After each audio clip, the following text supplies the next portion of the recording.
Action! Activate!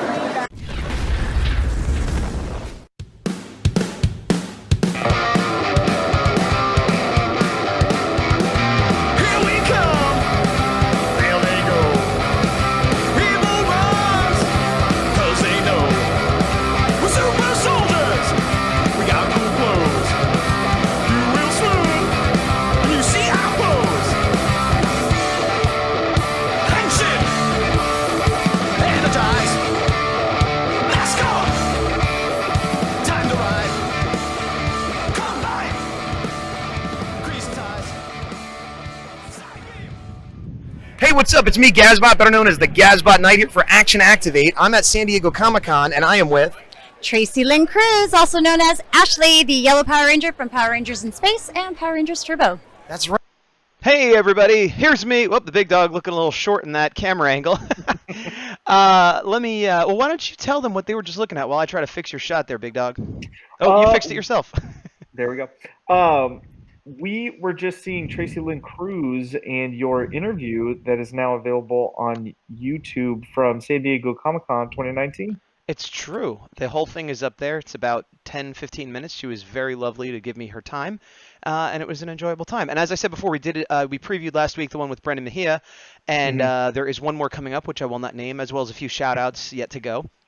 So let me switch to the Power Rangers show. There we go. Okay, you're fitting good there. All right, so today, hello, Dolly Girl. Hello to everybody in chat, whether you said hello or not. And I'll put up my YouTube. There's the link to my YouTube channel if you need it, if you want to watch that video or any videos after the fact. So today we are going to go over the episode. Oh, man, I already forgot the name of it. It's the third episode of Power Rangers in Space. It's the first part of the TMNT crossover. Do you know it offhand, Bigdawg? It was something like the ship, Chase the Ship, or maybe that was 5. Yeah, Doesn't matter. The other one has Turtle in it. That's all I know. Number 4, part 2 is Shell Shocked, I believe. Yes. Which is not particularly politically correct right now, but that is the name of the episode regardless. Yeah. And so it's funny because a lot of things came together in this. We were planning on doing this after we did the Masked Rider crossover. We're like, hey, let's do the Ninja Turtle crossover. Then they announced the Ninja Turtle Mighty Morphin Power Rangers crossover in the comics. Then I got to sit down and have an interview with Tracy Lynn Cruz of In Space. So it all kind of together. So in honor of Tracy Lynn and of In Space, up here on the corner, I have my yellow In Space Ranger art, which is available as a print on my Etsy store, which I'll put a link up here. And also, above me, I started working on a new print. I didn't finish it, but since this is part 1, I guess you'll see the end of the art in part 2. Oh, wow. Let me, that's far along. Let me restart that real quick. Boop. There we go. Here we go. Shockingly, it's going to be another. Hey, Greg Scott Bailey, thank you for the bits. Thank you very much. I appreciate that, and for checking in. Oh, and actually, I missed the chat real quick. I'll get to the chat in 1 second. But this is going to be In Space Black. I have yellow, red, and blue done, and I'm working on black, and next will probably be silver. And I guess then pink as it goes, But that will be. I'm working on it in general, but there's a chance we might go to Ranger Stop this year. And if I do, I want to have it. I have Roger Velasco, who plays Black. I have his green turbo, but I'd like to have both if possible. And again, on theme. So let me check chat real quick. Matt Kendall Clare says, hey, everyone, did anyone see the news about the unfortunate death of the actor? Yeah. And the third episode was Save Our Ship. Yeah. Oh, my gosh. I'm blanking on the actor's name, but he played Young Bulk. I posted it in the group. There wasn't a lot of information on what happened. He was a fairly young guy, had a family, and was well-liked, and nobody had anything bad to say about him. And unfortunately, he has died as well. It's been like a mini wave of, like, bad luck in that. Related, yeah. Hopefully this is the end of it for a while. Especially, not that it's never good for someone to die, but like the younger people especially is worse. So hopefully, hopefully his family's doing okay, and I'm sure everyone's upset about it in the community that even didn't know him personally. But yeah, that's unfortunate, and we did hear about that. Let's see, Greg said, and there's the Real Babu. What's going on there, sir? Greg, give me a little. Is that a? I can't tell what that is. It looks like a chipmunk, a squirrel, some sort of small, friendly rodent. So we'll talk about news and things at the end, as usual. But I think you want to just jump right into the episode? I would love to jump into Save Our Ship. So the one thing I want to say before going into this is I know in the past we've talked about Power Rangers in Space is one of our favorite seasons and Sure. a good one for people to watch if they're familiar with Mighty Morphin, but maybe didn't go too far past. And I think actually these 2 episodes are a good way for people to jump in. Obviously, the first 2 episodes of the season are Right. the best, but even just watching these again, you kind of skip past some of the things you already assume are going to happen. And Save Our Ship, I think, is a really good kind of early episode of just any Power Ranger season. Well, I'll sort of agree and disagree. I agree that this was a good episode, better than I thought it was going to be. I mean, In Space is a great season, but I always kind of remember the Ninja Turtle crossover not being that great. Yeah. And the first 2 episodes of the season I would recommend over this one because it is a nice introduction to Andros and the whole setup and everything. But it did remind me why this season is so good. And even having watched other seasons that I like, I'm like, yeah, it really pulls together everything that was good about the earlier seasons and is better than some of the later seasons still. And So moves it forward. yeah, it had a lot of good stuff going that we'll get into. But I'll reserve judgment until we cover part 2 before I recommend this as a jumping on point for In Space. Yeah. Because and here's a little minor spoiler. It's a 2-part episode. We planned on doing 1 episode this time, 1 episode next time. And the spoiler is this is absolutely part 1 of the Ninja Turtle crossover, but they don't show up until like the end of the episode. So we'll be reviewing the episode, but unfortunately the Turtles don't, and I didn't remember it that way. I thought it was like 2 full episodes. It's more like an episode in a little chunk. So, but regardless, this is a good episode. I agree. Matt Kendall Clare says the actor's name was Cody Slayton. And he has a fun fact whenever we get to the 4th episode. Well, good. That will be next week. That will absolutely be next week, barring any unforeseen circumstances. So, getting into it, this is In Space, so we start with the ship. And this scene in the beginning where they're looking at something, and what they're looking at is this virtual reality construct. And it reminds me, for those that don't know, this is based on Mega Ranger, the Sentai. And that was all about like virtual reality and cyberspace, but they wanted to have a space theme in America. So like I don't know if they saw it and misunderstood it or just decided to change it, because it is like a spaceship, but it was supposed to be like cyberspace. So a lot of these scenes with like the green lines and stuff that's what it represents. But here they Digital. had to, right here it's like a training simulation as opposed to the actual main point of the show that it was in Japan. And so they have some stuff going on, and this little guy, this little nacho chip dipped in chocolate kind of monster, what a cutie he is. I don't think we see him in the show proper, but in this little thing, like maybe in Mega Ranger he was more of a character, but I don't really. Maybe he was a monster a week. I'm forgetting later, but yeah.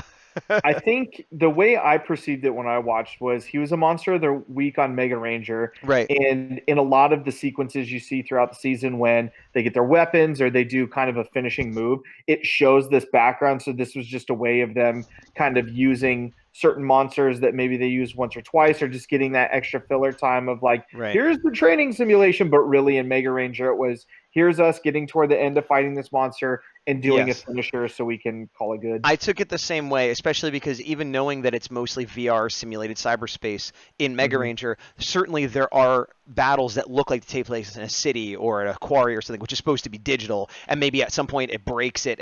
We're imagining what Super Sentai does. Neither of us have seen it, but we know that much of it. Also, there's a lot of American footage, especially in the next episode, but in this one a little bit too, because all the Ninja Turtle stuff was American only. So they were able to discard like a full episode worth of material because they were replacing it. So usually they have to like fill the time, but this was a season where there was a lot of American footage compared to some of the earlier ones. So, and let me do this.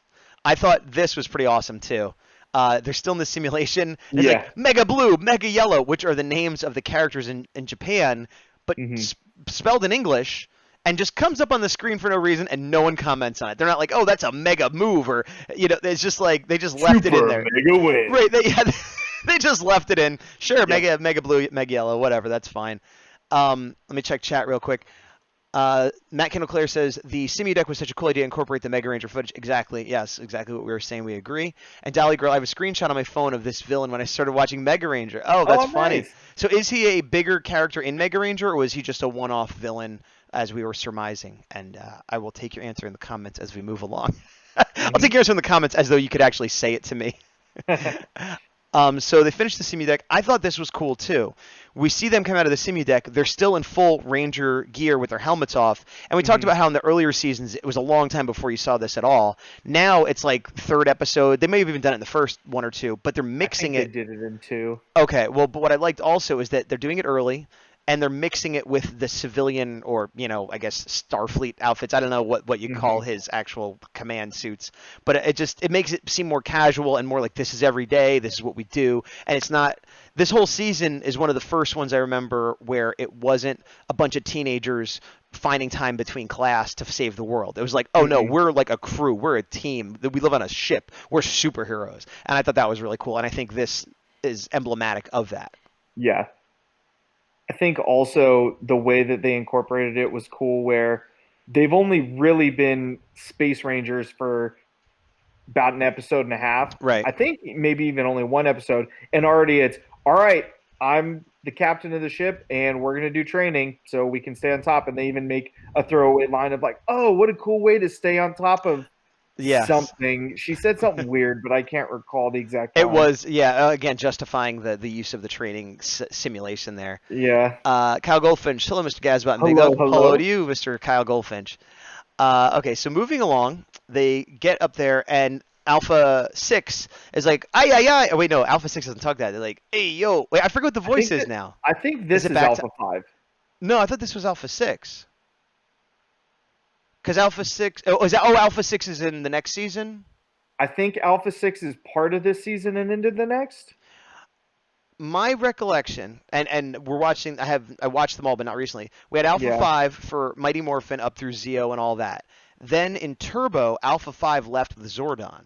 Then they got the ship, and on the ship was Alpha 6. Yeah, so I think this is Alpha 6, and then at some point Alpha 6 has some kind of like speech problem, personality reboot or something where, hey, yo, what are you doing? Right. We're on the ship. Hey. And then eventually, now you're with the voice. I'm trying. I wanted to add as best I could. But then eventually it changes back, I guess, because people didn't like that voice to more the traditional Alpha.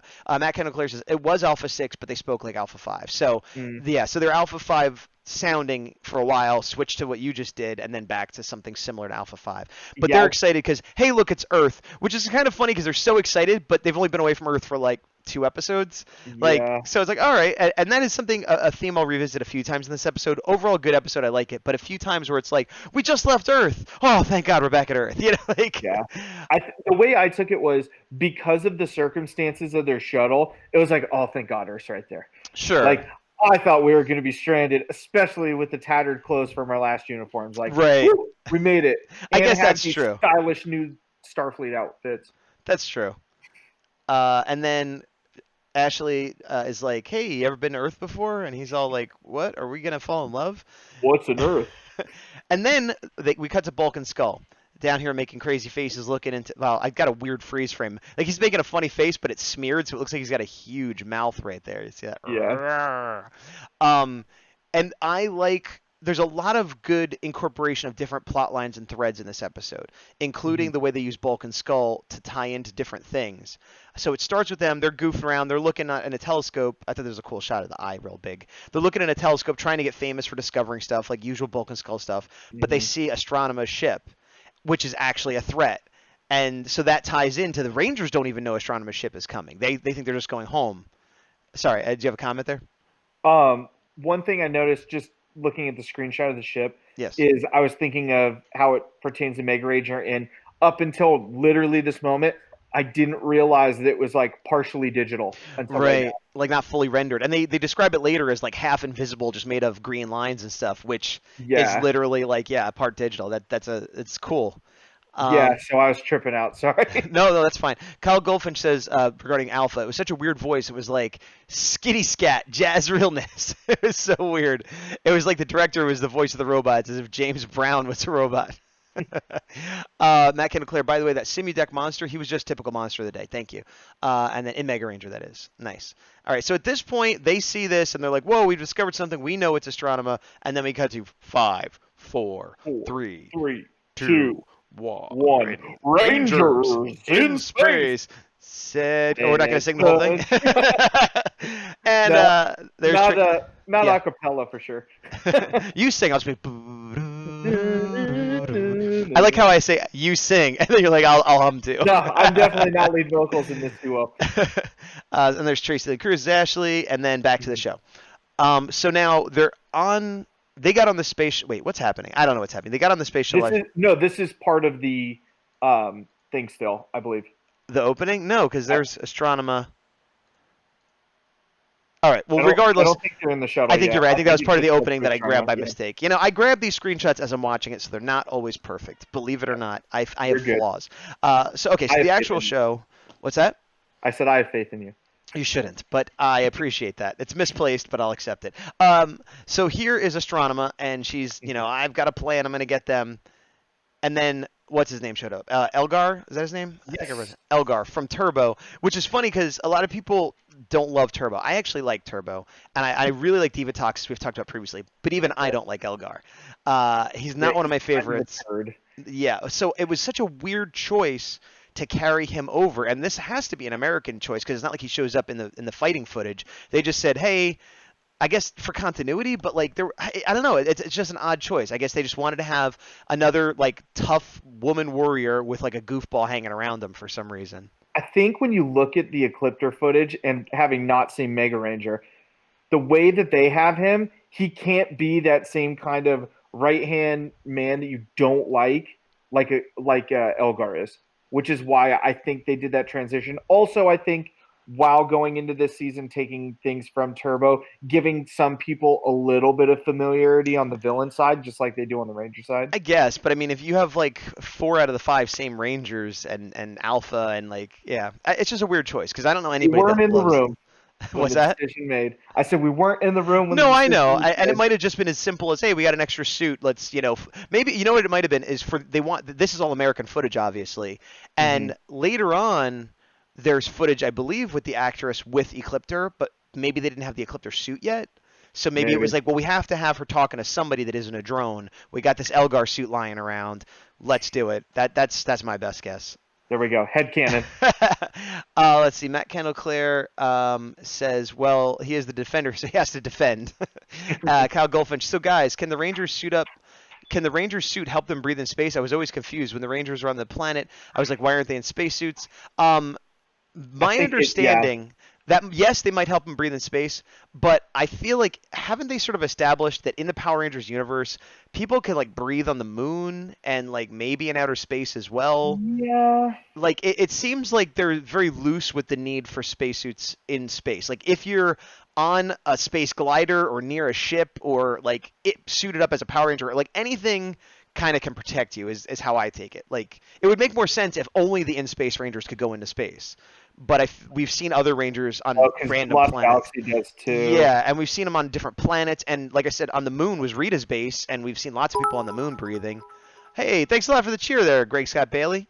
I appreciate that, sir. That's a second cheer of the day. You are a cheerful fella, and I like that. So the answer is maybe, but they might not need it based on the physics of the world they've created. I think all Rangers have the ability to breathe in space, and some have the ability to breathe underwater, with the equations being the only ones. And some of them meet mermaids, but then those scenes are cut out of the movie. Oh, no, not the mermaids. Also, I think in Wild Force Blue could.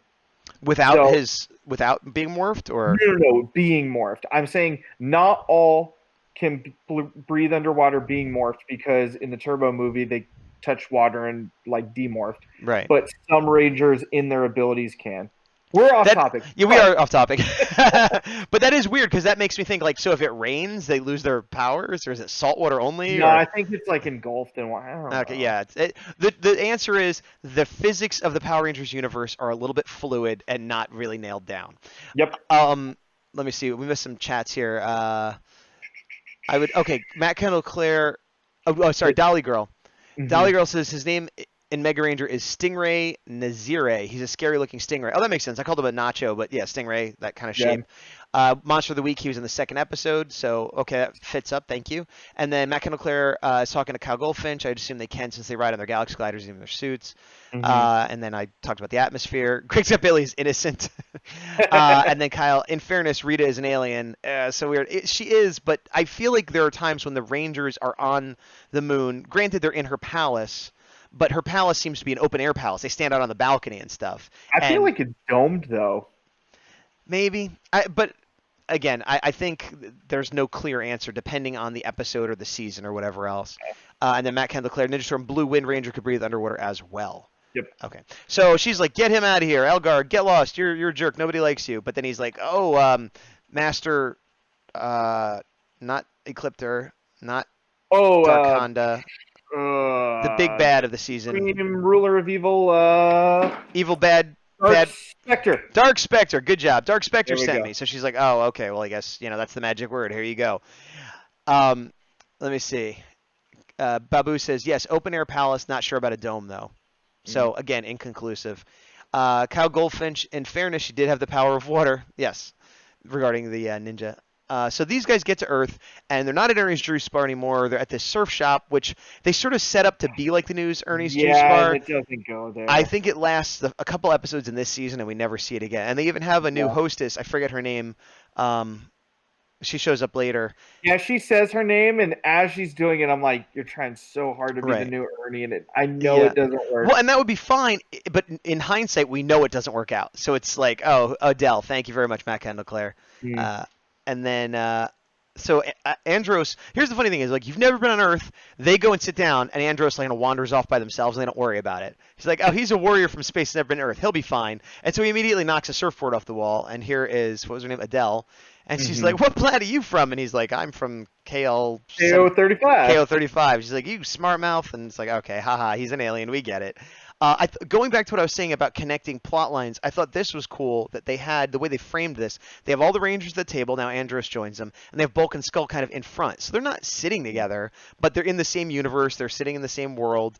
And, I didn't notice this until I was going through getting the screenshots, but Bulk and Skull are reading the whole time. Like they're like really into like research, which is unlike them. Even when they're like doing their schemes, usually it's like they don't put much thought into it. But minor character development that they're actually reading a lot now. I'm loving those outfits, by the way, for cosplay purposes. They are pretty. It'd be like, we are specifically Bulk and Skull from Rainbow Rangers in Space. Denim. Yeah, he wore a lot of tie-dye for a character that was supposed to be kind of a punk, Yeah. Oh, he wanted some fries. He forgot his wallet. Bulk being a jerk. Nope, they're my fries. You can drink your water. So he's got a nice little. And then his hair too is just odd. I think it's lovely. I think that's a great haircut, and I think you are incredibly biased on so many levels. And then Bulk keeps eating, and then we cut to another great face where he's like. Trying to like mouth eat the fries somehow, like imagine just like suck them in. Pretend I eat them, I'll be full. It reminds me of like when my cat or dog just like sniffs really hard, like if they sniff hard enough, it's gonna like go in their mouth. Yeah. Cow Goldfinch, they're brainwashed. And that Kendall Clare. Bulk's outfit is so cool due to the tie dye thing he has. It definitely stands out, and he's done tie dye quite a few times for sure. Yeah. I said, so we see Andros is observing this, and he's like, oh, that doesn't look cool. And this, okay. Go ahead. Yeah, you got something to say about this? Before we go into it, all right, let me give you a one shot. The parallels of the last crossover and this crossover are great. Of Andros and Dex, of just not knowing how Earth works, but then knowing how all of these other aspects of Earth works. So, from a food perspective, I don't get how they don't understand it when they look and they're like, oh, you're having a liquid beverage and you're eating food. Got it. So this next scene coming up, I just think is Andros being a huge turd for no reason. Well, oops, that is not what we want.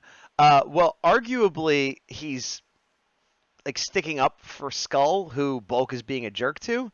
Like that's what it seems like the first time I saw this. Now, like this is not the first time I saw it, but I thought, oh, he sees. Everybody's sharing French fries, and Bulk isn't sharing his French fries. So I thought he was going to go like, and give Skull some French fries from Bulk, like share his, like you should be sharing food, which would be, arguably immoral, but heroic and kind of Robin Hoodish of him. Noble, yes. But what he does is put hot sauce into Bulk's drink, which doesn't help Skull at all. It just ruins Bulk's drink. Yeah. And later, Ashley says something to him about, hey, did you do that to the milkshake? And he's like, what's a milkshake? But he knows what hot sauce is.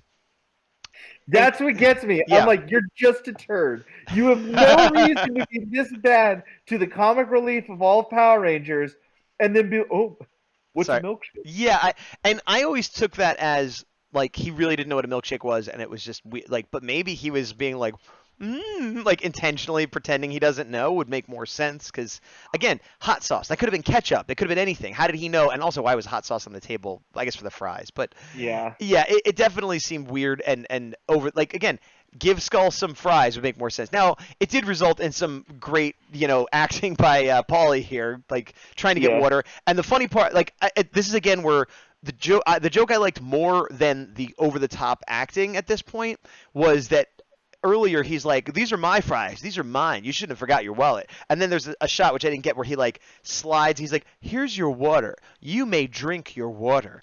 And because of that, Skull drank all the water, so there's no water. So like he kind of did it to himself a little bit there. So Yeah. once again, you didn't even need Andros to get involved. He's his own worst enemy here. And then he runs over to TJ. Look at TJ's face. I didn't even notice that. He's like, I need this water. And TJ's like, ugh. Like that's all right, Just buddy. so perplexed. Yeah. So he's downing the water, and then Skull comes over.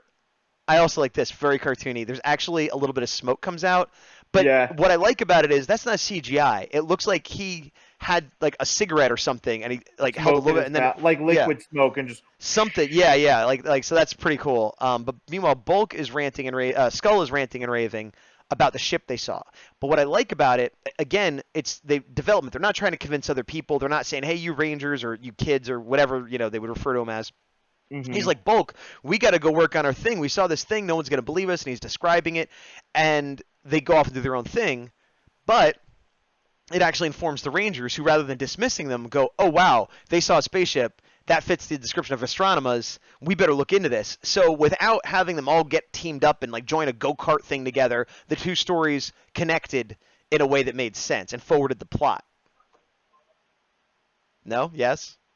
I mean, the way I saw it was, I honestly was blinded by my rage for Andros. What? At this point still? Yeah, just because.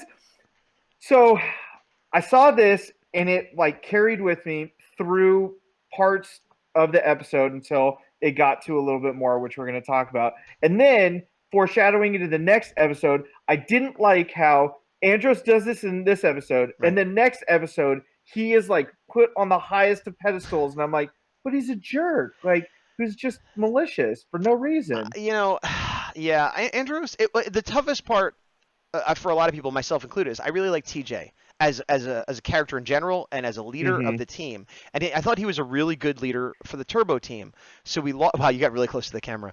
We lost. Actually, here, go really close. Now go far. Okay, I don't know why I wanted to do that. And then we both resettle. All right, we're getting stupid now. Let's get back to the show. That's all right. So TJ, yes, Kyle Goldfinch says, can we just point all this out as 90s was a different time? Nothing really made sense. Yeah, there's a lot of truth to that too. But yeah, TJ was a good leader, and then he kind of got replaced de facto. He never said, I give up the leadership. Andros never said, I'm the new leader. It was more like, I run this ship. Here's some extra powers. You're blue now. And Yeah. they weren't going to argue, but it was like Andros has the space experience. That's it.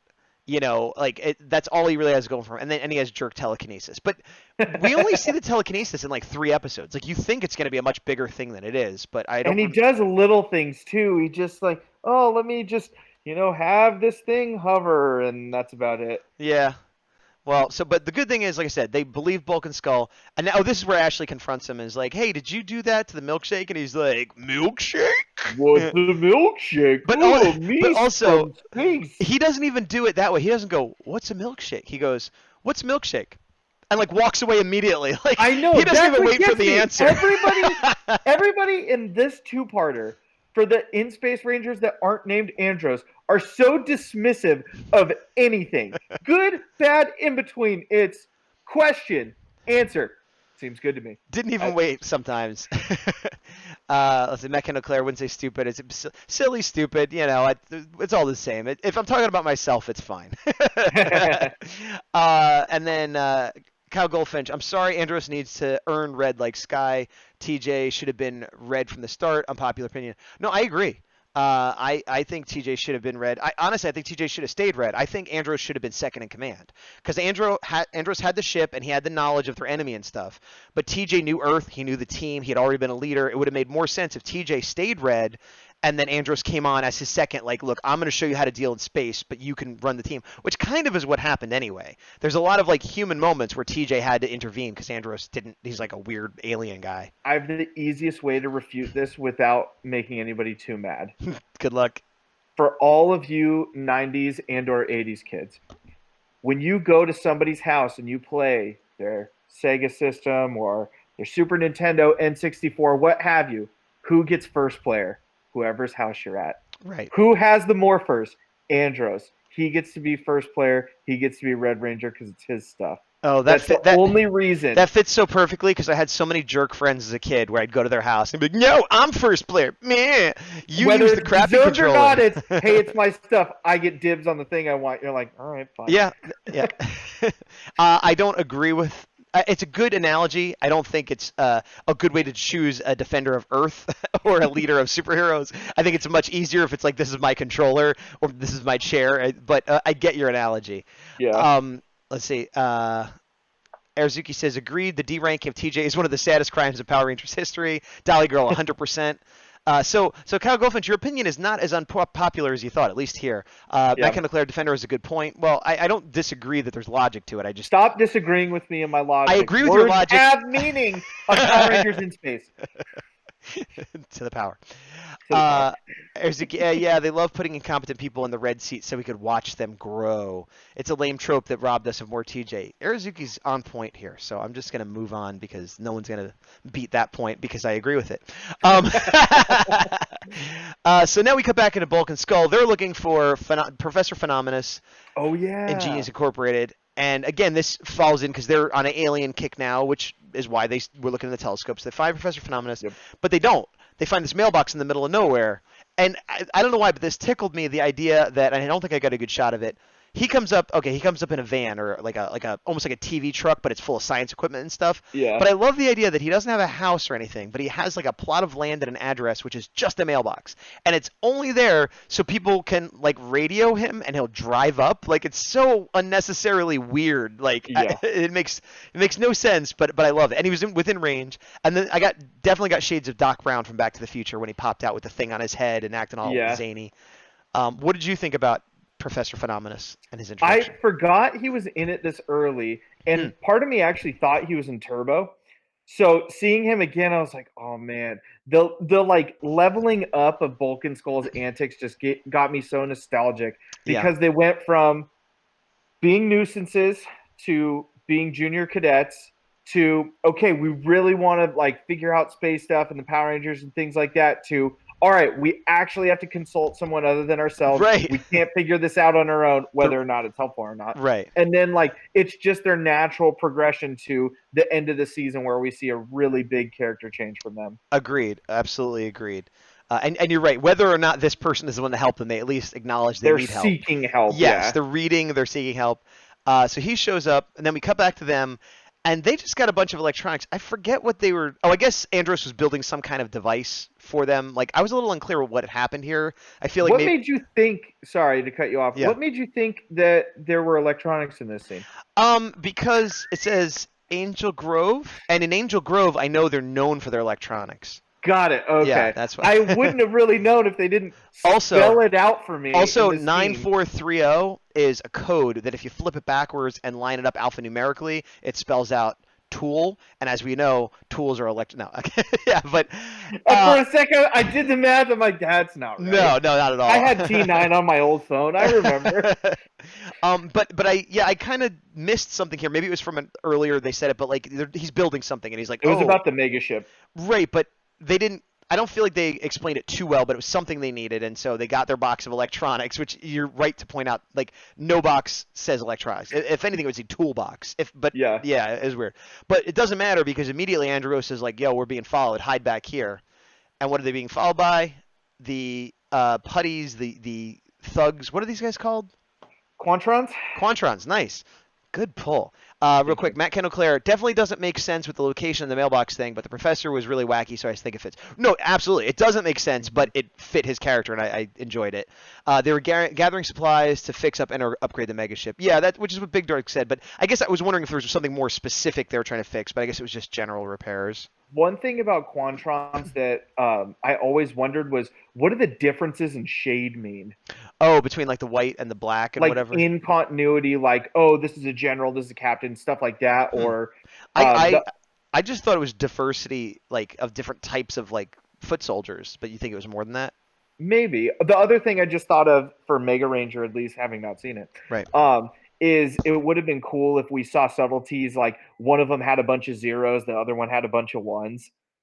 That's cool, yeah. Or if they all had different code that actually like spelled things out if you read it, like attacker, defender, things like that. But these are. Oh, sorry. No, go ahead. These are ones for the 6-inch line. I don't think they'll ever make, but I always wanted figures of these when I was a kid. Did they make them in any line? I don't think they did. I guess because it was towards the end of what they thought was going to be the end of the original Power Rangers run, so they're cutting back on figures. Yeah. Who knows? If with the Lightning line from Hasbro, I mean, they made a putty. It's part of a 2-pack, but they made a putty. Yeah. So I don't think they're going to start cranking them out constantly. But looking at like what they've done for Star Wars and what they've done for Marvel, once it goes long enough, they'll still have a wave that'll have another Tommy and somebody from Mighty Morphin and like Time Force, and then like they'll have like a one-off like foot soldier from one season every now and then, or make it an exclusive or something. Yeah. I think for most people, though, this wouldn't even crack the top 10 for cronies. No, but if it's there long enough is what I'm saying. If we're 10 years into the line, like, because I'm looking at Marvel and Star Wars, which they've been doing for so long. Yeah. Don't give up hope is all I'm saying. I'm losing. For one of us being a huge pessimist sometimes, that being me. Yeah. With only 4 figures per wave, I don't think it's ever going to happen. Again, the hope I have is that it will accelerate, just like Marvel Legends did. That over time, as long as they're selling, I mean, that it's up to the fans to buy them, and I know you and I are, and some of the people watching are.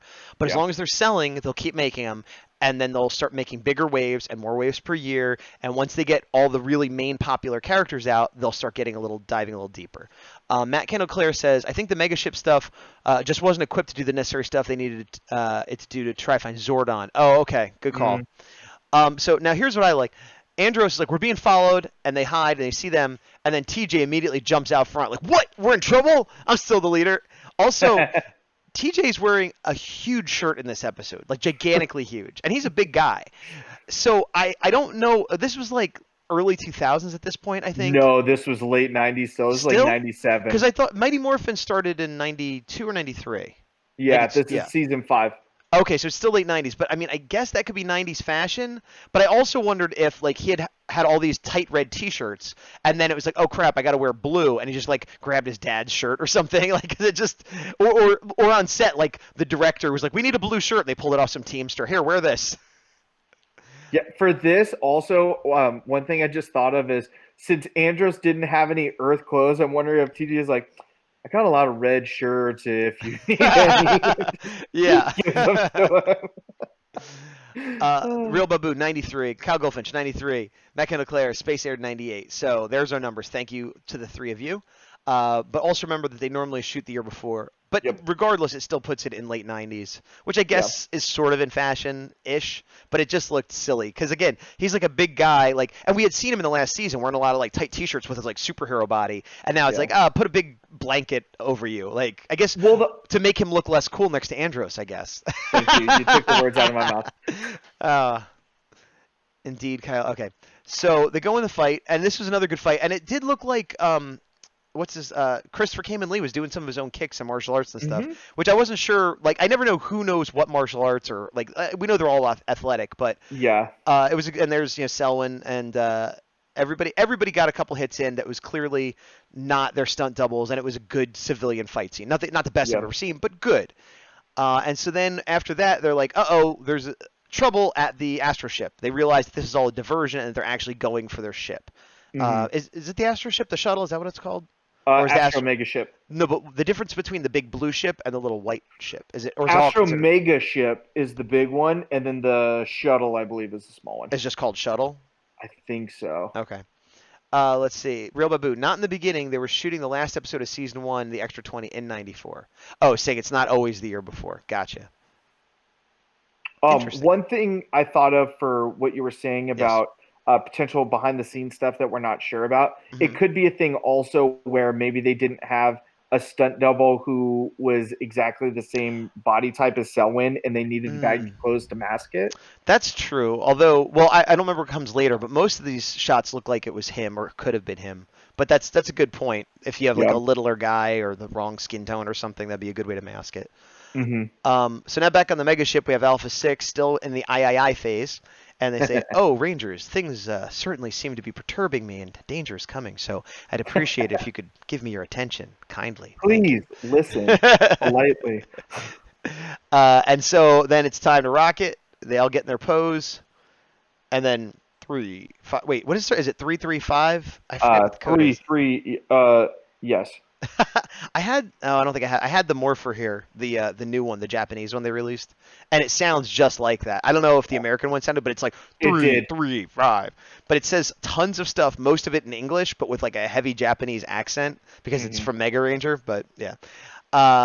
So then now this is something I've talked about before, but not on this show. You could read it. It's in English. This is clearly Mega Ranger footage. And if you read it, it makes so much sense. Tighten up, reality gangster. Stigma through, idiot hearing. Keep frustration clear, patience open ahead, getting away with it. Lead some distant memory drove. Get the message, indiscipline, all remaining wish double editorials cover under stress something. And that's how morphing is complete on Mega Ranger. So I love that. And when I first watched it a couple of years ago, I took a screenshot and posted it up and was like, look at this. And my best guess is that this is Japanese footage. This is for Mega Ranger. Yeah. And they wanted to put in some cool-looking American English stuff. And I say that in quotes because the same way here, you see people with, like, Japanese, it'll just be like, you know, like, artist or whatever, but it looks cool because it's in Japanese. And, like, from what I understand, there's a similar inverse there where Arabic letters... The letters we use are whatever, Aramaic. I can't remember what they're called. Greco-Roman. I'm doing great here. Greco-Roman and Baraic, like the letters we use. ST Weepin. That's all I'm reading. Anyway, American/English lettering is seen as cool sometimes. So by throwing it up there and they wouldn't know what it said. So it'd be the same as if we threw up a bunch of random Japanese words for like a samurai transformation. It was like, and like kids just go, ooh, that's cool Japanese words. So kids go, ooh, that's cool English words, and not actually read it. And it's only on the screen for a second anyway. Yeah. But of course we have a screen pause, and I checked, and it's the same for all the Rangers. It's not like each one gets their own thing. Oh man. Yeah, I know it would have been better if it did, but it's some gibberish somebody came up with, and it fits all. Although, you know, one thing I didn't check, there's notes, the digital suits down here. And I didn't know if they were the same. Let's see. AT. Oh, they are different. Look, his stats are 300, 350, 400, 280, 300, 350. So if you went through, they all have different. No, I don't know what those speed, defense, attack maybe. That makes sense. Attack, defense, special.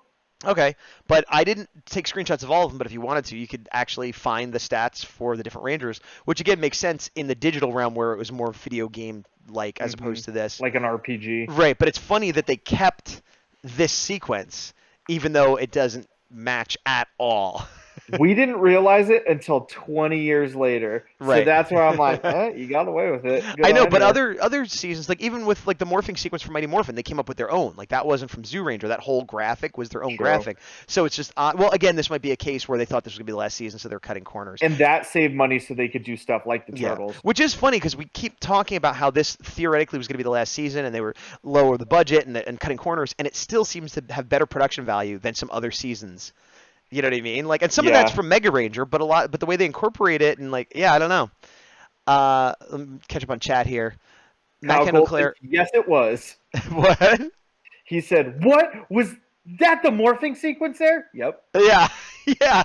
Have you not seen In Space in a while? Because that is absolutely the morphing sequence, which guaranteed is the same one from Mega Ranger. Like maybe there's like another part to it, but Matt Kendall Claire said astronomers sometimes referred to the shuttle as the Astro Megazord shuttle, just to throw that out there. Maybe that's what I'm thinking of. The real Babu, it's a code. And then Cal Goldfinch. And then Dolly Girl says, I love going back and reading the secret codes and letters. Yeah, I would love it if it actually meant something, but I think it was just American gibberish or English gibberish. I think that activates latent like monsters out in the wild when you say that out loud. Kind of like in the Marvel movies when you say Mission Report December 16th, 1991. Like Winter Soldier Oh, gotcha. does his thing. So I'm gonna like open the door, and there's just gonna be like a huge monster waiting for You're me. gonna say it, and then That doesn't. and then I'm gonna attack you. Oh God! Ah! Why? That's some real Power Rangers special effects. I'm gonna give myself a one shot real quick, where Please do. you know, a lot of people know this already, but like to make the monster seem big, you put it right next to the camera and be like, "Oh no, it's so huge." It'd be better if I was further away, but or here, actually, I'm standing way back here. You see, I'm like at the back of the park, and then the cameraman puts the foot right. Oh, ha, ha, ha. But you know, it's all whatever. It's trickery. It's trickery, is what I'm saying. Oh no! What could possibly fight that giant monster that you have there? Nice. If only we had a force so mighty. We're crossing over time and space, but it'll work. We've lost all of our mind in time and space. We have. Oh, Bahabug, thank you for the host. Hello, heyo. I appreciate Thank you, the host. Bahaba. We are talking Power Ranger Ninja Turtle crossover, although part 1, the Ninja Turtles have yet to show up. So part 2 is probably going to be a lot more Ninja Turtle heavy. And of course, Yep. we have art going on as usual.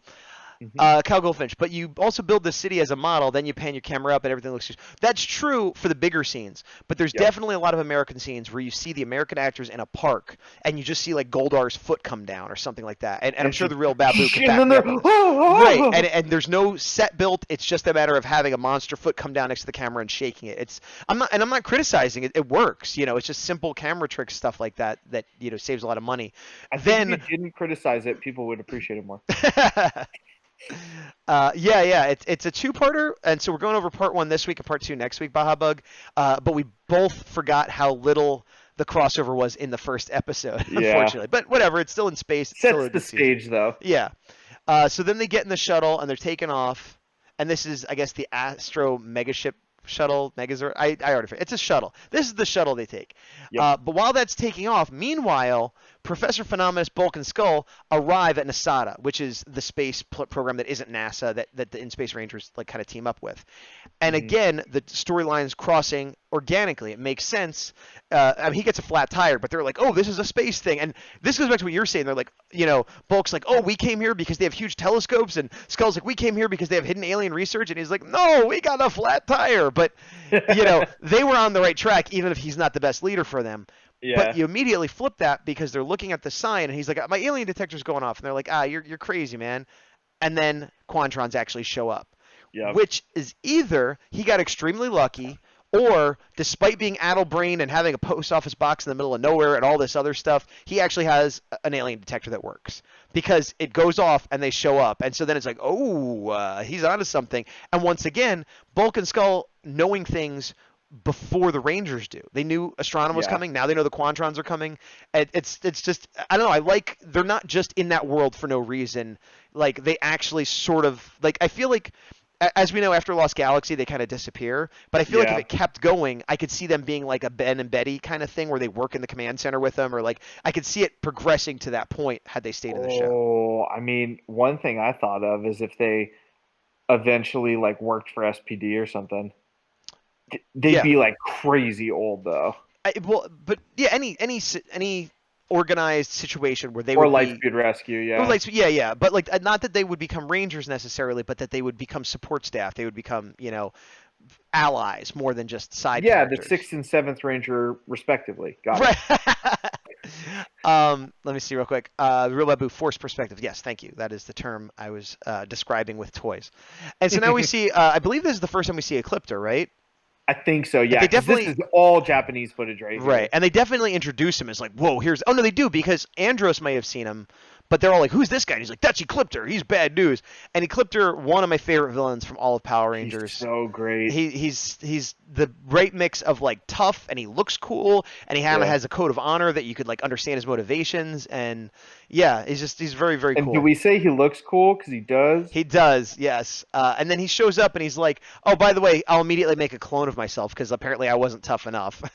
Matt O'Clair confirms this is the first time we see Ecliptor.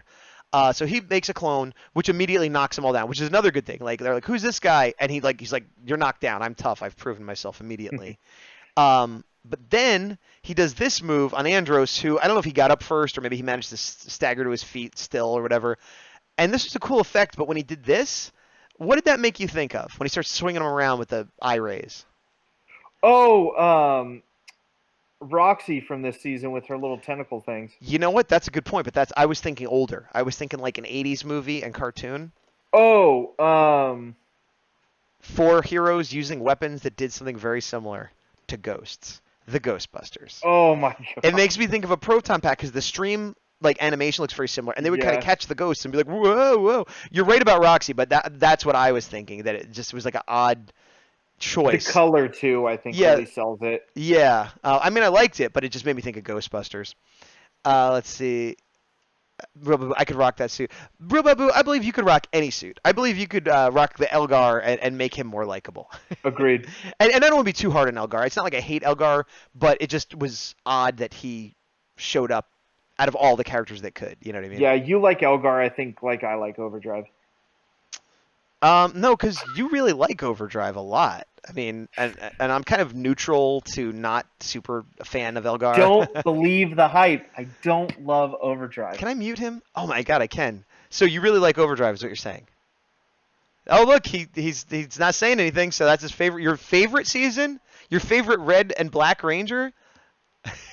That's power. Nor Blue Ranger. Oh, let me turn that off. That's power I shouldn't have.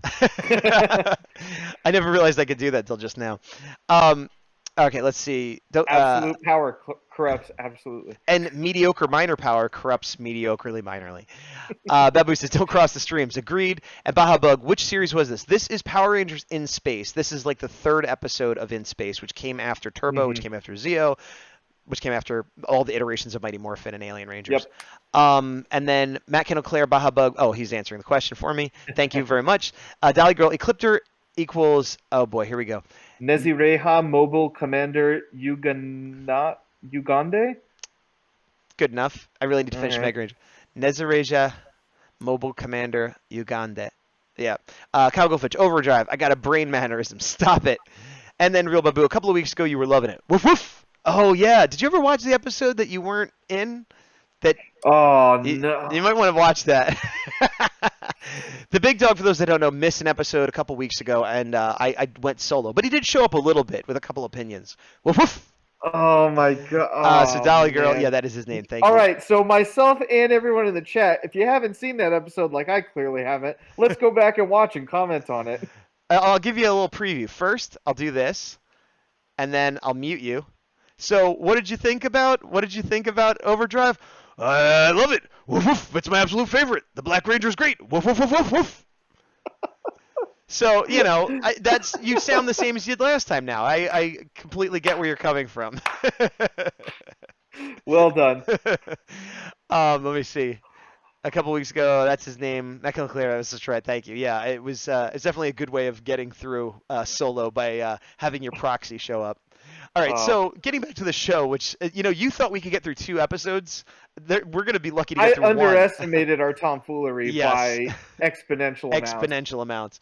Okay, so Red in Space goes into this menu, which is clearly from Mega Ranger again. If you look at, I think that's supposed to be the inside of his helmet. So he's like looking at his different options, and he pulls out the drill saber, which is a cool weapon. And then there's this weird thing where it's almost like he's looking at a picture of himself. Like, it's interesting art, but like that is supposed to be the inside of his helmet, right? I think it's one of those, like when you play an RPG where when you're in the menu select, you see your character and swapping the different like weapons you can use, and it gives you a preview of what it looks like. So that's how I took it. Yeah, and I mean, it's just an excuse to show a cool picture, but it's weird, like, because it's in his helmet. Whatever. It doesn't make sense, but it's fine. So he jumps out. Now he's manifested the drill saber, which they don't really explain because they're not in cyberspace. Assumedly, it flew down from the ship or something. We don't really know. And then Ecliptor, I didn't get a shot, but Ecliptor basically gets hit once and then disappears. He's like, I'm out of here. I've accomplished my goal, whatever that goal was. Yep. And then Astronema is like, they're clever, but I'm more cleverer. And Oh no, she literally says they're clever, but I am more clever. Much better than what I said. So she starts firing down on the planet. And actually, that line we both quoted, I think, may have been a little early. But she starts firing down on the planet and just starts wrecking everything. And I had to, because this is Nasada buildings, and I had to remind myself, this is the 3rd episode. Because it felt like an end of season kind of attack, where it's just ripping everything up. It was crazy.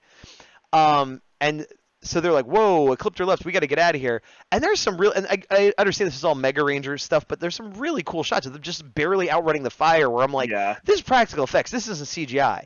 And these are actors in suits that are hard to run in with like visors they can't see through. I'm like, I was getting a little worried for him. I'm like, Through gravel. yeah, like one of them slipped or they just gonna melt, like what? And then we do this wide shot. Now this probably was a composite shot, but it still looked really cool with the explosions and like Yeah. it just really, really works for me. It wasn't like it's dated because the film stock is a little grainy, but other Yeah. than that, it's not dated at all. Like the effect really Yeah, it works. looks awesome. Yeah. So then they get in the shuttle. The idea is she's destroying everything, so they have to get in the shuttle to get out of there before she destroys the shuttle. And shockingly, they make it. And then this is just, I thought there's some cool shots of them, very like NASA when you see like the astronauts like in real life going up. Yeah. Let me check chat real quick. The Spiral Saber was a cool weapon, says Matt Kendall-Claire. Agreed. One of my favorites. Yeah, for sure. I don't think they ever made like a role play prop for it, but I have Not in seen America.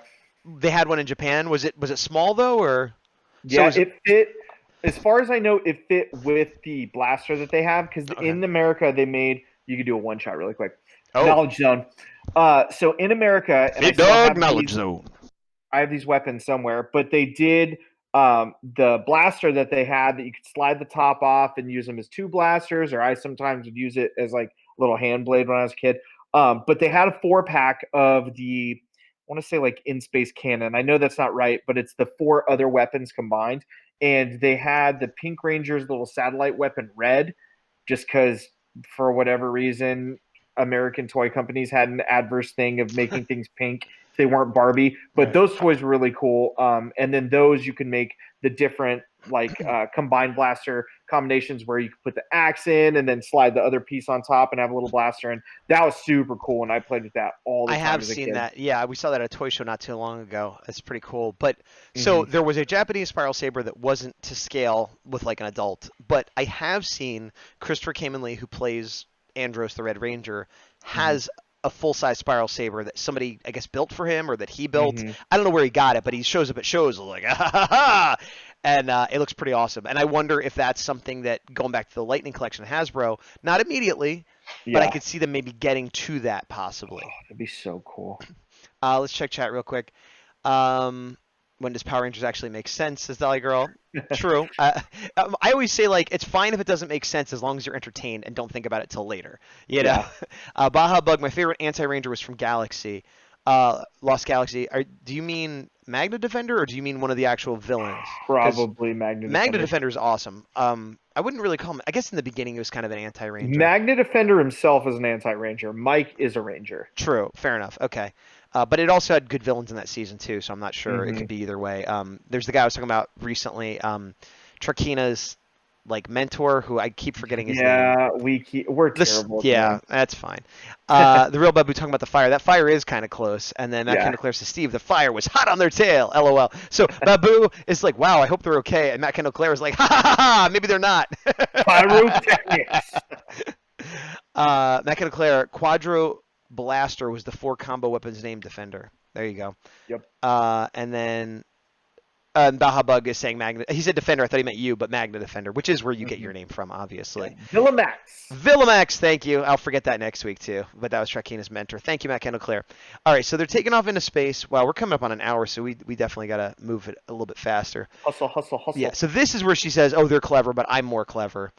And, okay, going back to something I said before, they left Earth and they got back. So they're like, whoo, we got off Earth. Let's dock. To be clear, if this was in motion, the shuttle goes in and docks in there, as this shot, as always see.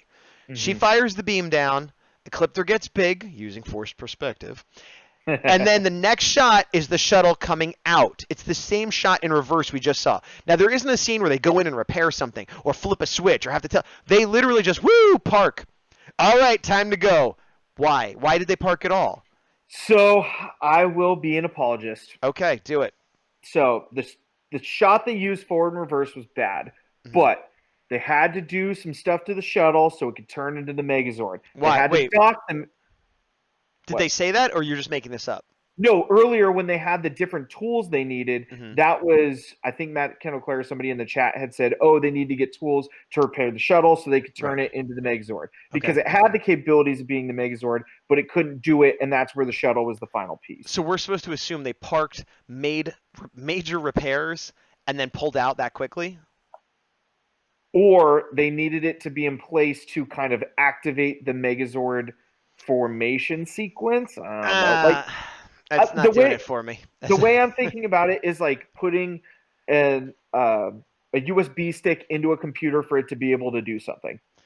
I guess, but I think it was just rushed. I think they didn't need. I think they could have had it pull up. It's weird because it's rushed, but it didn't have to be. Like I feel like they could have had it pull up and just be like, "Whoa, we better form the Megazord." They Yep. didn't need to dock first, and it just seemed like an unnecessary weird shot. And I don't know if it was because they needed to fill time or they didn't think about it. It just seemed odd to me. And then it was all stock footage, so they could have just went straight to the Megazord transformation. It wasn't like they had to, you know. Babu said rapid recharge. I like that answer better. And Matt Sinclair is good with names. That is true. So they do form the Astro Megazord, which is one of my favorite Megazords. This is just them pulling out and they're going, okay, let's get back together. Yeah, Astro Megazord is probably one of my top 5 Megazords. I think it's a really cool design. Good. It's so sleek. And I even like the combined design. Usually I'm more a fan of the vanilla, and when they get more stuff on them, I like them less. But when it combines with the black ship, I forget what it was called, but it gets like the Gatling guns and stuff. Anyway, once it combines with that ship, I still like it. And I love that transformation. It was like still all stop motion miniature work, and it looked really, really cool. And it's like fast, like they don't have in this one. That's why I'm describing it. But anyway, that's yet another thing I love about In Space. And then there's this cool shot of him the Megazord going through the atmosphere using his shield and just the red heat. And like that's the second time that they really showed kind of like the physics of atmosphere and space, which given what we talked about earlier, how they don't worry about physics so much, is odd, but it was still cool. Let's see. No, it was the Matt Sinclair. No, it was the mega ship that needed upgrading for Zordon searching Defender. Oh, see that? My apology doesn't even work. I guess they're just wrong. So rapid recharge is the best answer we have right now. The Delta Megaship Megazord. Thank you, Matt Sinclair. That's the black one. All right, so he goes down, and then what do we have? A big monster Megazord. Punch him up. I love those sparks. Like I don't know. It's obviously some kind of pyrotechnic, but there's something real specific about that kind of spark that you see in Power Rangers all the time. And I don't know, I just love it. It looks like a flower of destruction. It does. I thought of one reason why you love this Megazord so much, by the way. Design unification? Yeah, it's 2 things put together. Yeah, it looks, yeah. It's seamless and doesn't have weird colors, which I usually like on Megazords more than you. That's but this true. is more of a Mazinger-esque. Or a Transformer. It's a straight up Transformer. It's true. It's a Headmaster. It's basically a Headmaster Transformer. It is. Yeah. I never thought of it that way, but that's how we get to the design, but I always just liked the design. But you're right. That is, yeah. It's just so cohesive. Yes, absolutely.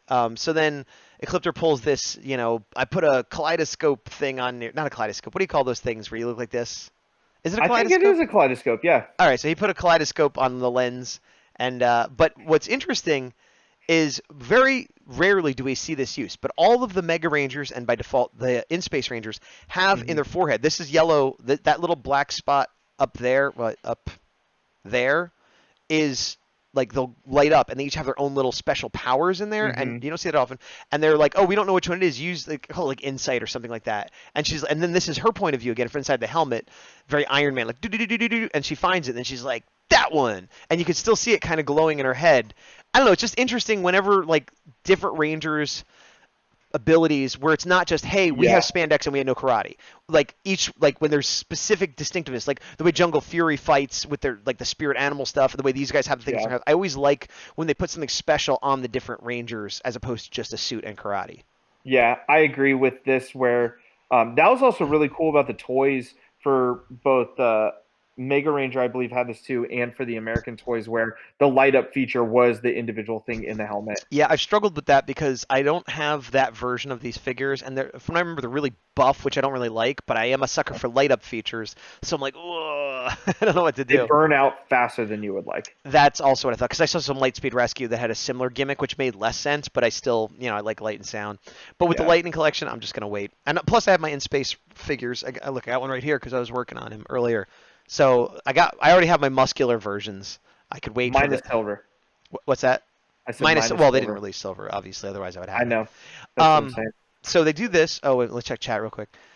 Delta Megazord, Real Babu, Fly Eye. Yeah, there you go.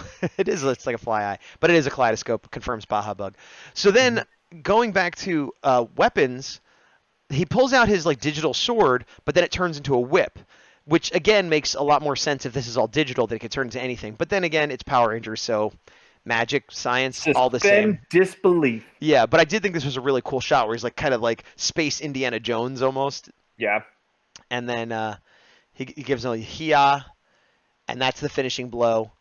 But what's interesting here is he dies like a villain of the week. Like he explodes. Like he's dust. But we know that's not the end of him. And it's always odd to me. Like sometimes villains, you see them get defeated and they kind of limp away, or there's an explosion and they go flying. But like usually if they blow up like this, that's the end of them. So it's odd. And I don't think he was a villain of the week in Mega Ranger either. So I don't know. It's maybe there's a storyline where they rebuild him or something. But one thing I notice here with this explosion specifically, since it's from Mega Ranger, yeah, you see a lot of little dots around as if like he was pixelated or like data. Like I see it a lot in like Digimon and stuff like that, where you kind of see that, and I'm assuming he's just like they rebooted him or virus or something, right. And something because he can make so many clones in this episode. That's why we see so many more, maybe. All right, I'll agree with that. You're welcome. Back on the mega ship, and so TJ's like, "Hey, everything okay?" And everybody's just walking around doing ship duties and kind of wrapping up the day.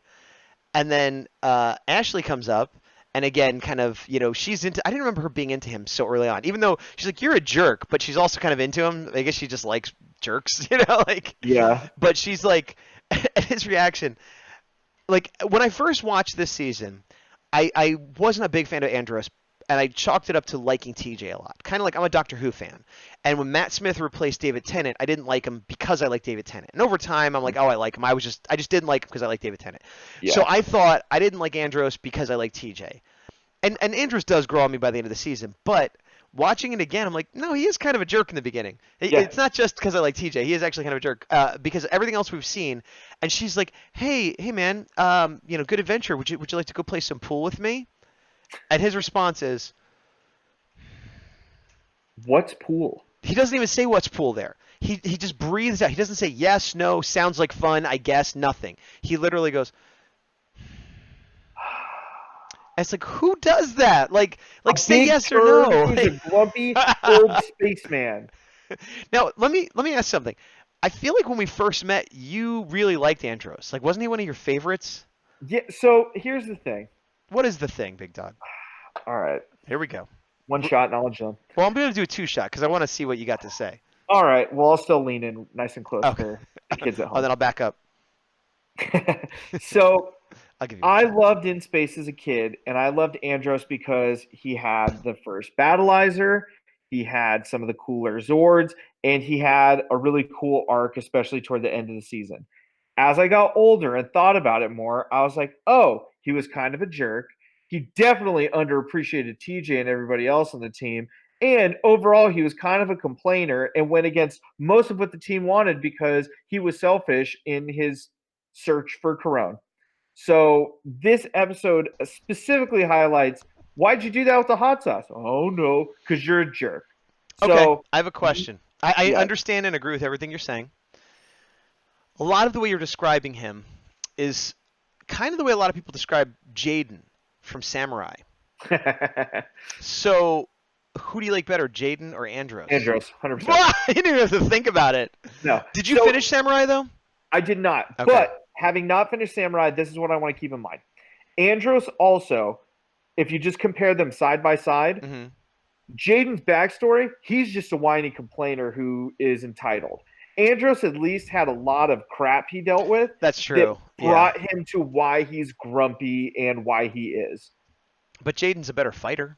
No, he's not. Jaden's whatever you think of Jaden, he's an amazing swordsman. Jaden's a weenie. So, what did you call Andros before? A turd. So it's a weenie versus a turd. Like that old episode of South Park, what would win? Oh, man. Okay, we're getting, again, way off topic here. Let me check chat real quick before we jump back in. Real Babu, because in Mega Ranger it was digital, like a digital construct. Yeah, that's what we were saying.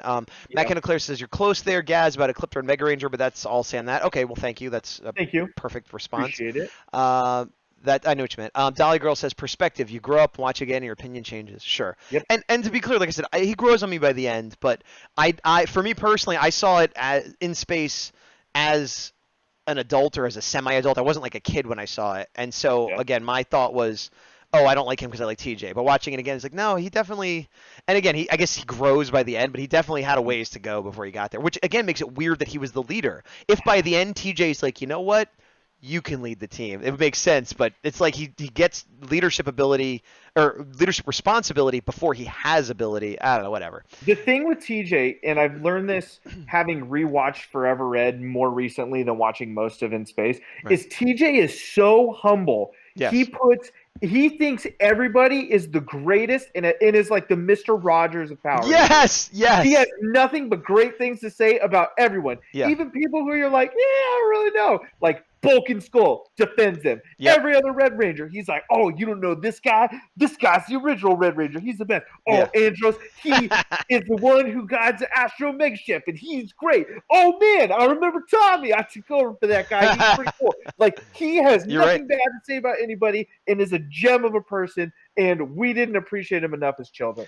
Well, I'll tell you what. Not that I know him, but I've met him a few times in real life. As have I. And he's the exact same way. He's the exact same way as a person, as an actor. He's like, oh, man, you haven't met this actor? He's great. Oh, you want to talk to me, buddy? That sounds fun. One time, a couple years back, when we didn't have the show and I wasn't doing Ranger Art and I just met him as a fan, and he had been cool to me and taken a picture and stuff. Then I saw him later, and I was like, hey, man, I just want to let you know, like thanks. The other day you were really cool to me, and, all the Rangers are nice, but you seem to go that extra mile, and even when you're like never off duty, and it's appreciated. And he's like, no, man, like thank you. You guys are why I'm here, and this is what it's all about. And if I'm not going to do that, why I'm even? And it's like, oh my God, and telling him how he was nice, he's like, let me prove to you I'm even nicer. So the Mr. Rogers of the Power Rangers universe, I'll go with that, and also the Mr. Rogers of the Power Rangers actor fandom family, whatever you want to call it. Very nice guy. He did the same thing in that same Power MorphCon with me, where we were at a breakfast that a bunch of Ranger actors were at, and I had met him prior with Gaz, and I'm sitting at the table, and he comes up like, hey, man, how's your Sunday going? Because he remembered. I'm like, what do you do? And then without me saying anything, like, hey, do you want to get a picture? To me, I'm like, dude. And then Christopher Lee came by and just punched you in the face and took your food and insulted your mother. And gave me the finger. No, I'm just kidding. No, not He seems not like at a all nice true. person as well, with a little bit of pizzazz in his current итеration of himself. Yeah, well, he's got a good haircut. I'll give him that. Once again, the bias emerges. All right, so we're right near the end of this episode. So he's like, Speaking of emerging? Yeah, what is pool? And then he uses telekinesis. Whoop! And he picks up the stick, which reminds her, oh yeah, that was you that did that. Like, if there's any doubt. And he kind of doesn't answer. He's sort of like, yeah, like, you did put the hot sauce in this thing. It's like, so he's like, so then they basically is like, I'll teach you pool, or you teach me pool, and I'll teach you telekinesis, which implies that humans, we all could learn telekinesis if we knew how. Yeah, or he's just a bad person who was like, you can never learn telekinesis because you're not from KO 35. Well, but I'd love to learn pool with you. But I was trying to remember. I don't remember. He doesn't use it that much. I don't remember her ever using it or they're ever revisiting this. There's never an episode where they're meditating together or he's like, think of it. Like, it never comes up again, right? Yeah. I'm pretty positive it doesn't, having not watched the show in forever. Same. But one fun thing I've been doing lately, mostly with my coworkers and one of my coworkers specifically, is I'll take Power Ranger quotes with zero context. Right. So I was watching part of it right before I left for work, which I recommend you work when you're at work. Just going to put that out there. Okay.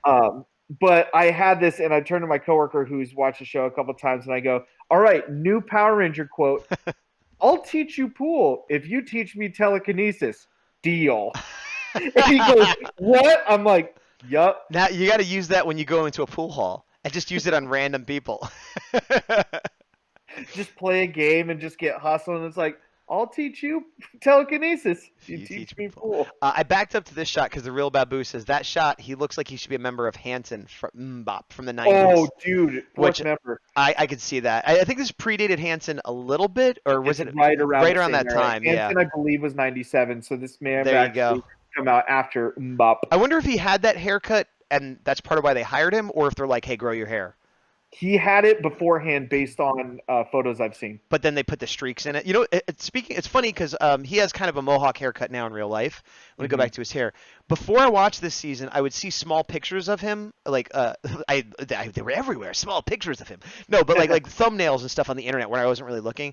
And in my head, I always thought he had kind of like a weird reverse mohawk thing going on, where the blonde streaks were shaved, so that he had like a mohawk and then like I guess like a tri-hawk, you know, like. Oh, gotcha, So and yeah. then when I started watching it, I'm like, oh, it's just blonde. But like, I always thought like, man, I'm gonna get to that season where the guy has the crazy weird haircut. Like, all right, so let's get out of here. So then they actually shake hands. They're gonna play pool. Cut back to Astronoma's ship, which, as we now know, is half digital, and she's got her toys out. And look, are those Quantron figures? Maybe you can borrow some from her. Is that So what they? good. Yeah. And then, real quick, let me check chat. Nice references, Matt Kennel-Claire about Rail Babu and Hanson. Dolly Girl, I saw Hanson at Disney a few years ago. I see the resemblance.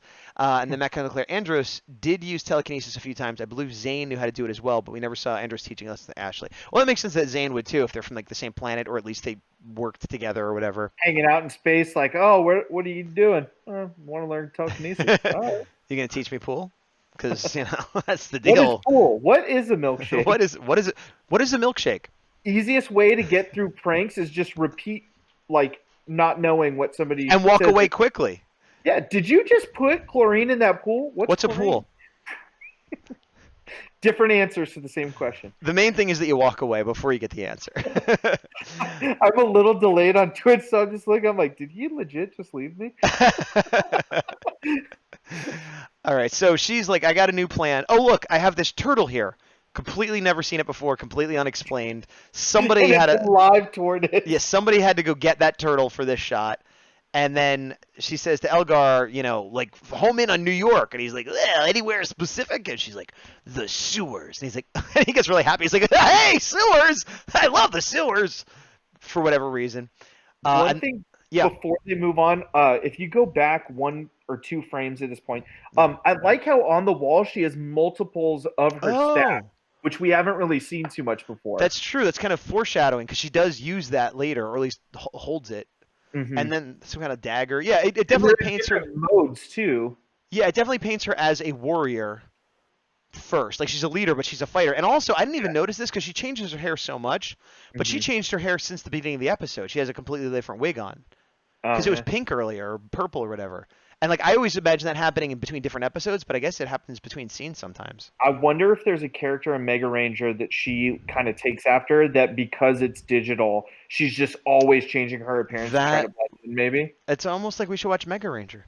Honestly, I'm down. Like I'm down to watch a lot of different Sentai. Me too. I want to watch all of them, but like, you know, life and time is limited.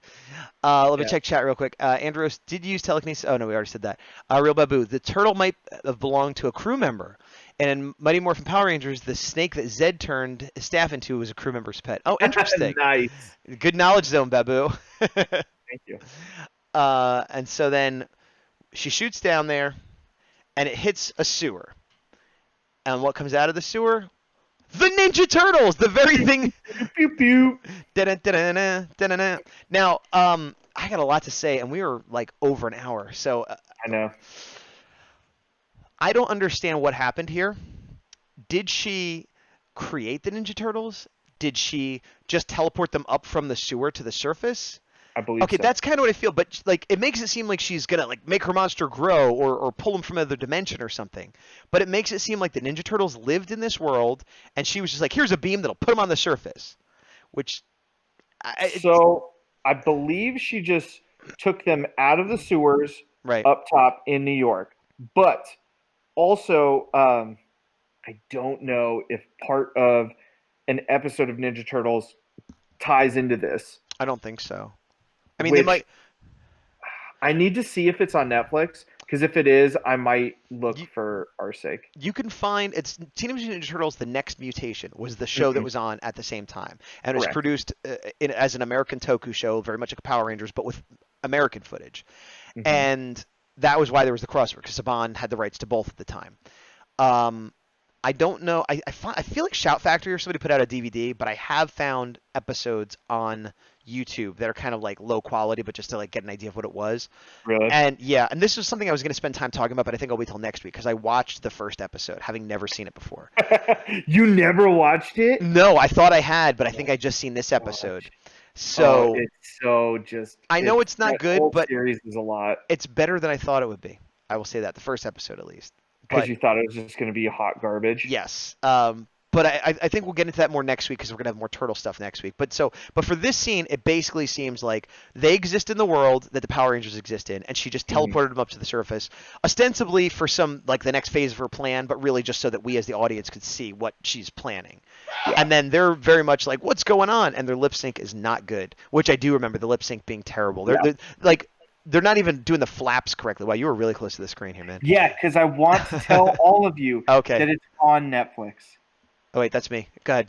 It's on Netflix. It's on Netflix, all of it. It's on Netflix, and Matt Kendall Clare says Shout Factory did release TMNT The Next Mutation on DVD, and Dolly Girl said all of Mega Ranger episodes are on Shout Factory TV website. Oh, that's interesting. Ooh, So, yeah, interesting. two ways to get it. One is free. Oh, actually, we're talking about two different shows, but still, Shout Factory is the place to go for them. And so we get this bad lip sync flapping, and that's it. That's the end of the episode. So part one of the Ninja Turtles crossover is, whoa, the Ninja Turtles! Da-na-na-na-na-na. And had we known, maybe we would have just started with the next one. But I kind of liked going over an In Space episode anyway. It reminded me of why I liked In Space. And Same. whatever bad memories I may have of the next episode where they fully cross over, it might not be that bad, but I remember not loving it. This didn't have that. This was a good episode. I liked almost everything about this episode. Excuse me. I was kind of affirmed of how much I liked In Space because obviously, and we've seen this with Beast Morphers as we've reviewed it, there's a lot of highs and a lot of lows in the beginning because you're trying to find the footing. And with this, kind of going at it as fresh as I could, knowing what I know about the season, it's solid. I agree. That episode is just solid on its own and makes me really want to see new Ranger stuff because of kind of the potential this had at the time and the potential Beast Morpher has now. Agreed. So it just made me want to jump back into the current season. And here's what I'll even say. It's not even that it was any one thing was amazing. It's that everything was done consistently well. The civilian stuff was done well. The comedy was done well. The action was done well. The villains were done well. And it all tied together because it's a standalone episode, but it was like part of the bigger storyline. Like it was just everything was solid. Everything. And you don't see that very often. Like usually one of those components will be better than the others, or one will fail. But no, it just really held together. Kind of when we were looking at the Kamen Rider crossover or Master Rider crossover, at the end we have bloopers, which I enjoyed. So this is just Bulk and Skull goofing around, making voices and stuff. But what I really liked was. And again, just making faces, flubbing lines. But my favorite part, here he makes Paul laugh. Like I don't remember what he says. Like, how are you doing that? And it's like a genuine laugh, which I thought was funny. But this part, they're flubbing lines, and we cut to this, and he's doing his like gurgling, and Skull is in the background just talking, like I guess like just keep the scene going, and he's like, yeah, and then this and that, and then we were monkeys for like a year, and like just like listing all the goofy stuff that they had done, which had happened in the show, which made no sense. And I was like, I love that that's like canon, and that like he's just using it as like filler lines in the background. And I wish they had kept that in the show proper, and then we were invisible, and like it is all the dumb stuff they did with them for those seasons. Yeah. Remember when we were kids? Because I don't. Yeah, right. And then we cut to Elgar trying to get television. What was he trying to watch? Was he trying to watch Power Rangers? I don't remember. There was some inside joke of he was trying to watch something on TV, and that was the end of the episode. So that is part one of the Power Rangers TMNT crossover, which is very, very light on Rangers, on Turtles rather. But next week we will do part two, which is a ton of Turtle stuff, beginning to end. If we had time, we'd do it now, but again, we're already over, like we're getting close to an hour and a half. So I'm gonna stop this and we'll jump right into news. Actually, do you want to go first with news? You got anything you Yeah, wanted to mention? I'll go with news. So, as we mentioned last week, Mighty Morphin Power Rangers issue number 41 came out. And keeping my review completely spoiler free, the events at the very end of issue 40 are the full issue of 41. So, if you liked one of the big things that happened at the end of 40, 41 is really cool. Definitely adds to the lore of Mighty Morphin and gives us some new characters as well that I think are going to be pretty promising. So I Nice. know I've mentioned it before. This is only issue 2 of the current storyline. Please hop in. You don't need any prior knowledge other Right. than knowing what Power Rangers is to enjoy it. I did see some cool variant covers too, actually from San Diego Comic-Con that I didn't see when I was there, but of like Tommy and other characters with like their masks off, kind of in a painterly style that looked very cool. Yeah, I didn't realize it was a series until today. I didn't either, because I think I'd seen one or two online, and then maybe we saw the same thing where they list like we don't want to say too much because it might spoil, but just you can check out from Boom. Yeah, it's all from Boom. What I will say is it doesn't spoil. Yeah. Because it shows all of the last Rangers to wear those suits. Right. For those. So it shows Kat, it shows Adam, Aisha, Rocky, Billy, and Tommy. Yeah. And in the comics, without even going into it, that's not the current roster. Right. So it's more just because that's did that so roster much. right there. That's funny. Yeah, because they did so much for the original Mighty Morphin cast with Tommy as a Green Ranger. I think now they're just trying to give fans of Mighty Morphin who may have liked the other Rangers as well a little bit more. Yeah, and they're cool. Like the stylistically, they're like kind of more painterly, not just like a standard cover, and they all kind of match each other. So like you said, they're a bit of a series. Matt Kendall Clare says, I got my copy of Power Rangers Heroes of the Grid earlier this morning. Did you get yours, Defender? I get mine on Wednesday. Okay. Because either it had to go farther and or because it got a bunch of stuff with it. All right. Well, we could look forward to maybe that being part of your news segment next week then. Yeah, I'll do a little showcase. Showdown? Something like that. I'll just show down with you like, hey, did you get this? Oh, no. Oh, you did? Oh. And then I'll go. Just a lot of face acting. That's all I need from you. All right. Well, I only have one piece of news, which I will bring up here. Let me see if I did this right. Oh, nope. Nope, that's Boom. I did it. Oh, actually, you know what? I'm gonna go full screen with this. This is what This is what I did last week when 2 weeks ago when you weren't here. So they could still hear us speaking, but we could see. I'm talking about the Lightning Collection and Hasbro Pulse. Now, the 4 figures were announced officially at San Diego Comic-Con, although we've known what they were going to be forever. They are available for pre-order on Hasbro Pulse. I've seen them on Amazon as well. Now, those that follow know that I am an Amazon Hasbro Pulse member, and I've had mixed feelings about it. One of the things, I'm just going through the different figures that are available. One of the things is that I've pre-ordered it and then got it after other stores did, or pre-ordered it for full price and then seen it for less. So what they're doing now is they're incentivizing. This is new. They didn't do this with the first wave, but if you look right here, it says poster with pre-order purchase. Ooh. And here's the art that we've all been enjoying for the packaging and things like that that's been seen a lot. Here's the thing. At first I was like, oh man, I kind of think I have to get it from Hasbro Pulse now because it's the only way you get these. And if you want them, that is what you have to do. But my first thought was you buy the Pink Ranger, you get the pink. You buy Gold Ranger, you get gold. But upon further reading, it's an 8x10 poster, and it can be broken up into 4. It's perforated like cards. So if you get 1, you got all 4. So that incentivizes me to buy 1 figure if I want them, and they're small. Yeah. And the other thing is I don't have them for the first 4 figures or maybe the exclusives. So like as a collector, I don't really want just 4. I want all. Yeah. And I don't know. It's weird. It's good that they're incentivizing, but again, I thought you get a poster, a full-size poster, but you get an 8x10 of all 4 of them, regardless which figure you buy. Now, I'm going to get all these figures regardless, but I might not be in a hurry to get them from Hasbro Pulse. I might wait, see if they go on sale, get them somewhere else. Magna Defender looking the best out of all of them to me. They all look good. The Kimberly face, the human face, I don't love. In the box, like here, it looks very derpy. From the side in this one, it looks better.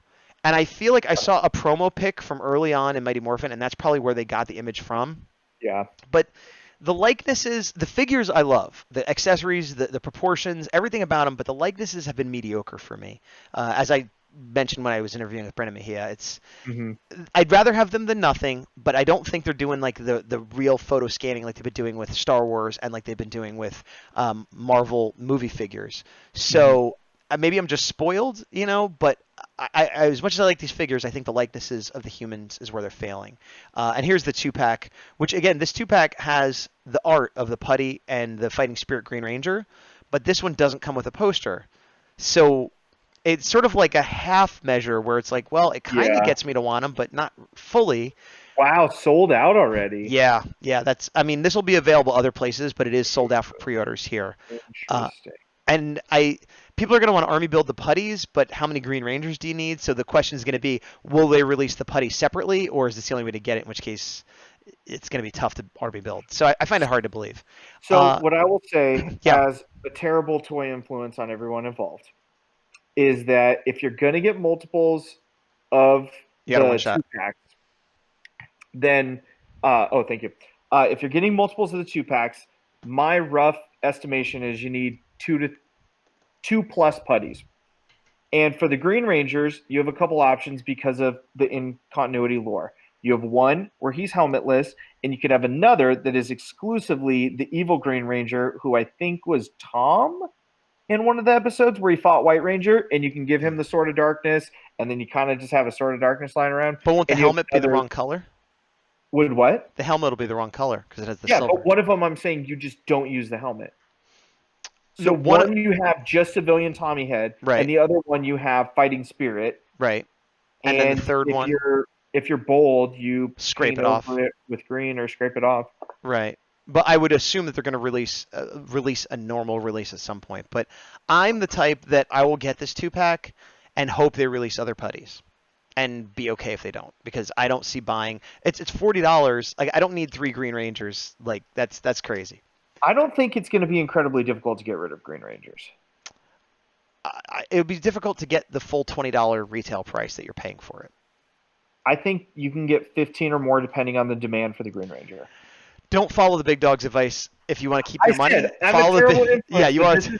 This is the we need to come up with a debate name for us in this where we have a difference of opinion, but I don't think it's going to be incredibly difficult if you're on Ranger groups or eBay or wherever to get rid of the Green Ranger and recoup most, if not all, of your cost. I think that's a bad plan. He thinks it's a good plan. We're going to move on and talk about the White Ranger helmet.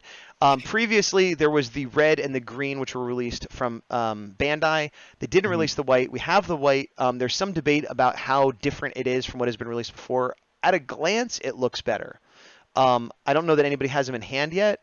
But it's going for $80, which I think is a little bit cheaper than the other ones. Because the others were about $100, right? So even if it's the same quality, that's better because it's less money. But we'll see. Baja Bug, everyone loves the Green Ranger. They do, but everyone has the Green Ranger. Do they though? I've got at least 3 Green Ranger figures. You are not everyone. What? What do you mean? All right, that's it for my news over here. Do you have any more news? Let's see. We talked about the board game. We talked about the comic.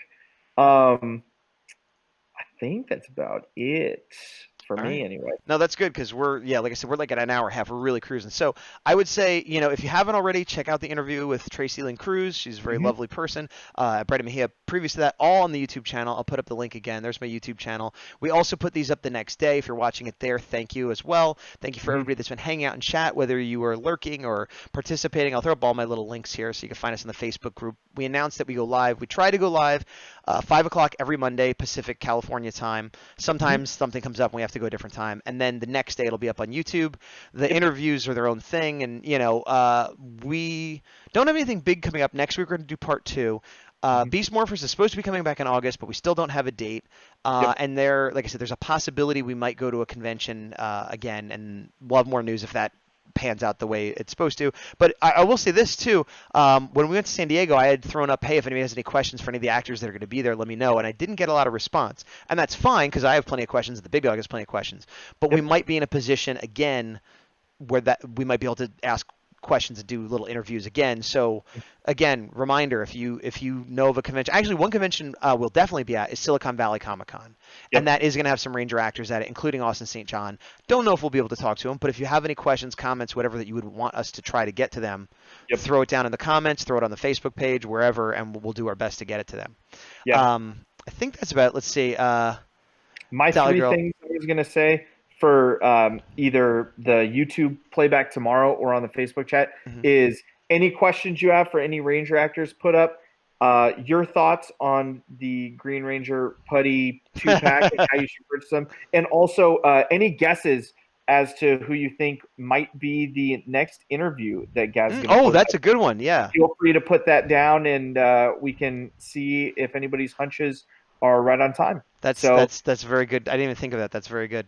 Yeah. Dolly Girl says, thank you. Can't believe missed last 3 streams. Oh, well, sorry you missed them, Dolly, but we're here Happy every to have week. you back. And you could always catch them on YouTube if you want to see what we talked about. Mhm. That's it for now. Next week we'll do part 2. I'll have the finished art up here. As you can see, that's as far as I got this week. And meanwhile, I am the Gazbot Knight, and with me as always, I am the Bigdawg Defender. and we'll see you next time. And action deactivate To the power. to the power. See you guys next time. End credits.